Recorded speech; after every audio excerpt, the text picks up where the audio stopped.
Noong 1993, may isang 14 anyos na batang lumayas sa probinsya matapos patayin ng kanyang ama ang kanilang alagang aso para lang may makain ang pamilya sa matinding gutom.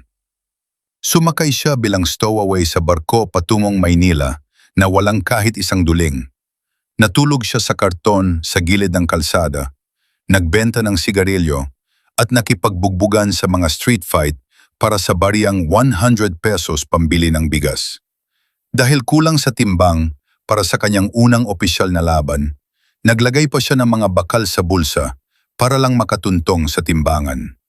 Ang batang iyon ay si Manny Pacquiao. Ngayon, ang barya-baryang 100 pesos na kita niya noon sa kalye ay naging 12.6 bilyong net worth.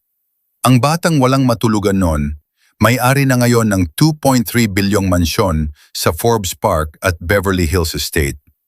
Bilang sugdulang ganti sa kahirapan, nagpatayo siya ng swimming pool na hugis boxing gloves. Isang permanenteng paalala na ang mga kamaong ginamit niya noon para labanan ang gutom ang naglagay sa kanya sa tuktok ng mundo.